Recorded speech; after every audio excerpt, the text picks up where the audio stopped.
All right. Hey there, Taurus people. We're going to get into your reading for June 2026 and just see what comes up here. So I'm shuffling the cards.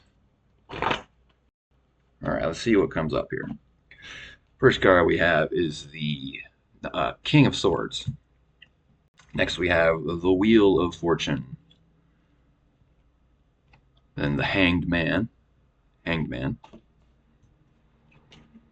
and the Eight of Pentacles. So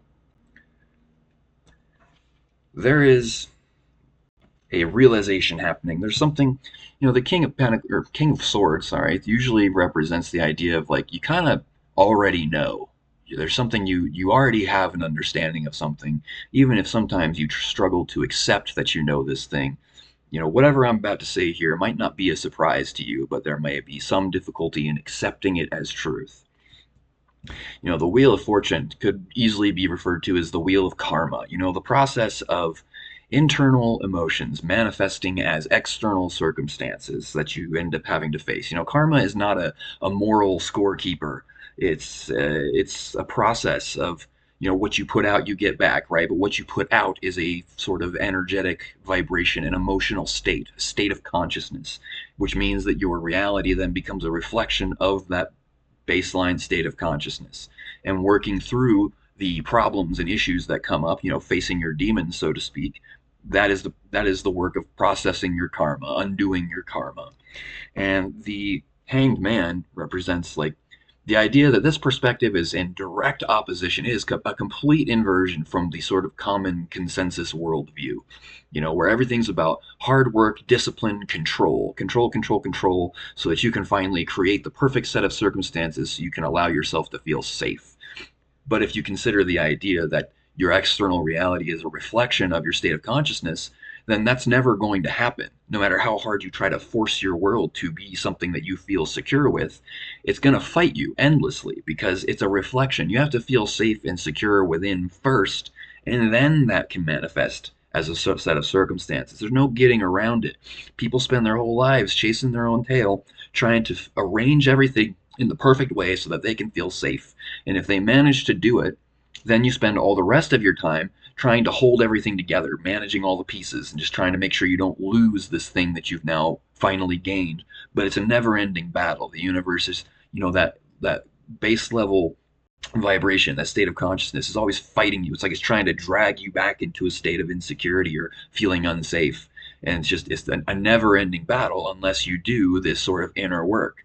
And the Eight of Pentacles is about perfecting a craft, honing your skills. And in this context, it's the skill of kind of trusting in yourself. You already know this, from what I see in these cards.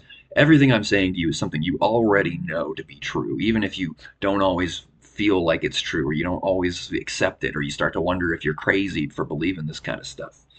But I think that's the main thing here, is that you're honing your skill, the skill of being still, basically, which sounds kind of almost counterintuitive, right? It's amazing how, in a world where everybody values hard work and discipline, the hardest thing to do is to just do nothing, to be still, to just simply be what you already naturally are is like the biggest challenge we face as human beings. It's kind of weirdly paradoxical. So that's what we got to start. We'll pull some more cards and see what else we get here. Let's do this. Okay, so we'll pull your new cards here. Six of Swords. King of Swords again. Maybe I didn't shuffle that well, but sometimes this does happen. The Hanged Man. And the Wheel. Okay, you know what? I'm going to pause the video and reshuffle because that's mostly the same card. Okay. Let's try that again. All right, the Sun. The Eight of Swords. The Knight of Swords. And the Queen of Wands. Let me pull one more here. And the Emperor. All right. So, there is a realization that is coming to you, whether you are having it, right now, or it has recently, or it will happen soon. Probably, I think this is a process that's ongoing, and we're now looking at we described where you are. Now we're talking about what's next. So there's this sudden flash of insight, this realization, this illumination of what is going on in the subconscious. And it is illuminating a self limiting belief, something that appears to be true, but is not. It's something that you believe not consciously, not something you think is true, but a thing that you believe on a deep, fundamental, like core level, like an emotional belief, usually a form of conditioning from childhood, often resulting from some form of trauma. Now, it's not giving me details on what exactly that is. Maybe we can pull some more cards to figure that out. But you have to kind of be willing to just move forward in the face of the unknown. Like Knight of Swords is just charging forward, even though you can't see what's in front of him. But he's brave. He doesn't look worried. He's just charging forward. You don't know what's coming next, but there's kind of just this need to not need to know exactly what's coming next. And the Queen of Wands, it's kind of got a multi-layered meaning. On one level, it kind of represents like warmth and sometimes very attractive people. The Queen of Wands is like the hot chick of the of the tarot, but also on a deeper level, it kind of represents it's the water aspect of the element of fire. And in some of these more esoteric traditions, the different aspects of the elements are actually representative of aspects of the aura, the sphere of sensation.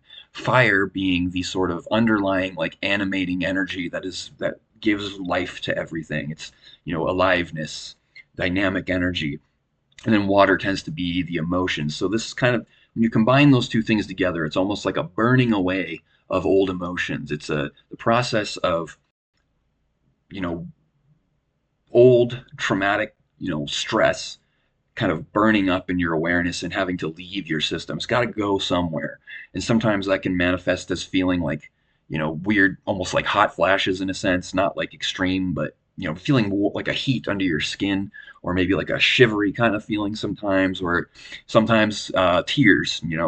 Crying, honestly, is the best way to get old emotional energy out. Salt water has been known to be a purifying substance for thousands of years. That's what holy water is essentially, is water and salt.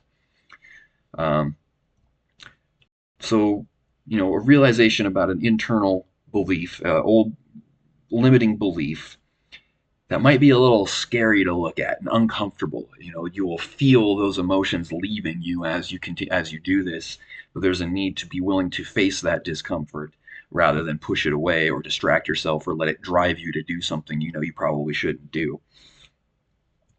And the Emperor tends to be like the organizing force. The Emperor knows how to get other people to do his work, to fulfill his goals, but for their own sake. It's like the CEO of a company. People are working for the company for their own sake to make their paycheck, but ultimately they're fulfilling the aims and goals of the person running that company. In this context, I think I need to pull some more cards because that doesn't seem to match up with what we were just talking about. Okay, the Ten of Cups, the ultimate sort of transformation of an emotion. Okay, and the Page of Pentacles tends to be like the bedrock foundation of whatever we're talking about. In this case, it's your emotional psyche. And Temperance. Okay, so this context with the Emperor being like the organizing for the person who's kind of steering the boat. Well, this is kind of hinting at the idea that like you're at a phase where your growth and evolution in your life is now in your hands. You're steering the boat and you can choose to ignore it and not do the work at all and just kind of go in circles. But I think maybe you're a little tired of going in circles. Um, so basically, it's in your hands. Like this process isn't going to just happen automatically without your involvement. You have to be willing to consciously choose to face these things, these uncomfortable emotions, and to consciously choose on one um, perception of reality. There's the one that is all about control, and there's the one that basically sees reality as a giant manifestation. Those two perspectives give rise to two very different sets of problem solving skills. One of them says analyze, think, force things into being. The other one says the only thing that really matters is working through this internal karma, these old wounds, because those are what tend to manifest in the world anyways. So if that's the thing that determines my overall reality, then it's probably pretty important to work through that kind of stuff.